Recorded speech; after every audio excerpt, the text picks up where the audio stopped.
देखिए स्टूडेंट, आज मैं काफ़ी इंपॉर्टेंट टॉपिक के बारे में आपसे बात करूंगा। काफ़ी इंपॉर्टेंट टॉपिक ये पूछा जाता है एग्जाम में अक्सर आपके पास, है ना। चैप्टर फर्स्ट, रियल नंबर्स का।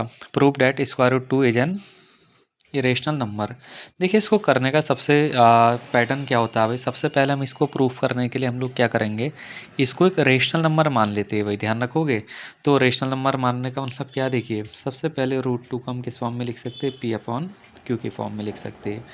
तो हमने सबसे पहले इसको पी अपॉन क्यू की फॉर्म में लिख दिया। और वेयर पी एंड क्यू, जो पी और आपके क्यू होते आर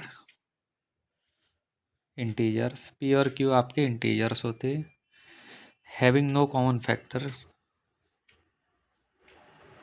और इसके कोई भी कॉमन फैक्टर नहीं होते।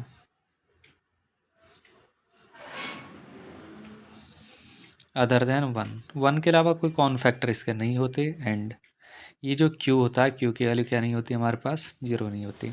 तो फर्स्टली हमने एज्यूम कर लिया कि इसको पी अपॉन क्यू की फॉर्म में कर दिया ना। हमने जैसे कहा भी था भाई, एक रेशनल नंबर मान के चलते हैं भाई, ध्यान रखोगे। इसको एक रेशनल नंबर उसको कहा जाता है जो पी अपॉन क्यू की फॉर्म में लिखे जाते हैं भाई। सो सबसे पहले देखिए डिवाइड में, डिवाइड वाली चीज़ को हम लोग मल्टीप्लाई में ले जाते, तो यहाँ सर मल्टीप्लाई में आ जाएगा। इस तरह से हम इसको लिख सकते हैं, ऑन स्क्वायरिंग बोथ साइड। देखिए मैंने दोनों तरफ क्या करा दिया भाई, स्क्वायरिंग बोथ साइड। देखिए जब स्क्वायरिंग कराएंगे तो हमारे पास क्या लिखा जाएगा, रूट टू क्यू, इसका क्या हो जाएगा भाई, होल स्क्वायर हो जाएगा, एंड पी का स्क्वायर। तो रूट टू का स्क्वायर टू हो जाएगा, एंड हमारे पास क्यू स्क्वायर होगा, पी स्क्वायर। देखिए मल्टीपल वाले टू को मैं डिवाइड में भेज सकता हूँ, पी स्क्वायर अपॉन क्या लिख सकता हूँ भाई, टू लिखा जा सकता है।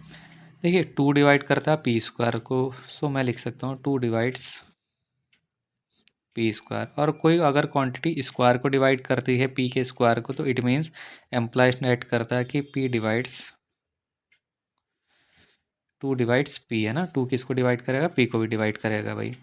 देखिए इसको हम लोग फर्स्ट बोल देते लेट। अब इसके बाद हमारा अगला स्टेप क्या रहता है, ध्यान रखिए। अपॉन में जैसे टू है तो हम पी को ना टू आर की फॉर्म में एज्यूम कर लेंगे। आर की जगह आप कुछ और भी ले सकते हो ना, कोई दिक्कत नहीं, अल्फ़ाबेट है। तो अपॉन में टू आ रहा था, उसके अकॉर्डिंग मैंने क्या करा भाई, यहाँ पर क्या ले लिया, two R. On using this value in equation first.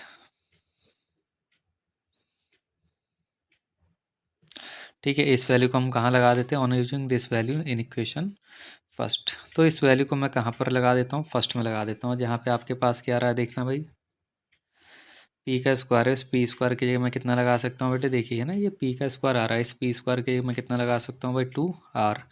So two R का स्क्वायर हो जाएगा, और अपॉन में कितना आएगा भाई, two. So Q square equals to कितना हो जाएगा, फोर आर स्क्वायर, अपॉन कितना होगा आपका, टू।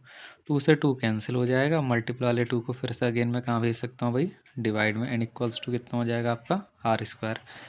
तो यहाँ से मैंने क्या देखा, देखिए यहाँ पर टू, टू के क्यू स्क्वायर के अपॉन में टू आ रहा है, इट मीन्स टू किसको डिवाइड करेगा, क्यू स्क्वायर को डिवाइड करेगा।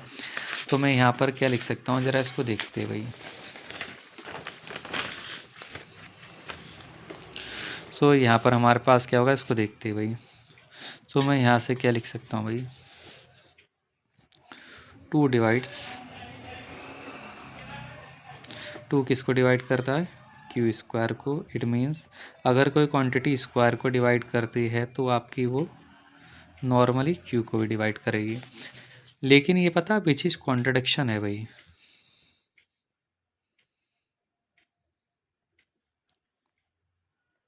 Which is contradiction. क्यों है भाई कॉन्ट्रडिक्शन, जानते हो। वैसे देखिए हमने पहले से एज्यूम किया था, क्या एज्यूम किया था, देखो यहाँ पर हमने कहा था जो पी और क्यू क्या होंगे, आपके इंटीजर्स होंगे, लेकिन उन पे कोई भी क्या नहीं होगा, कोई भी देखिए कोई कॉमन फैक्टर इनके पास नहीं होगा। बट अभी मैंने क्या देखा, देखिए सबसे पहले जो इक्वेशन फर्स्ट निकाली थी वहाँ पर देखिए मैंने क्या देखा था कि टू पी को डिवाइड करता है। और ऐसे ही देखना भाई, यहाँ पर मैंने क्या दिखा दिया भाई, टू किसको डिवाइड करता है, क्यू को। तो दो कॉमन फैक्टर आगे देखा जाए तो टू पी को भी डिवाइड करा है, एंड टू किसको डिवाइड करता है, क्यू को। लेकिन ये तो गलत है, हमने ऐसा कहा नहीं था, हमने कहा था कोई भी कॉमन फैक्टर नहीं होगा, इसीलिए which is contradiction. So our assumption, तो हमारा जो एजम्पशन होगा वो क्या हो जाएगा, एजम्पशन इज़ रॉन्ग। तो इसीलिए हमारा एजम्पशन क्या हो जाएगा भाई, रॉन्ग हो जाएगा। जब रॉन्ग हो जाएगा तो हम लोग क्या लिख सकते हैं, हैंस, हैंस हमारे पास क्या होगा, square root two is an irrational number. It means हमारे पास जो स्क्वायर रूट टू है क्या हो जाएगा, एक इरेशनल नंबर हो जाएगा।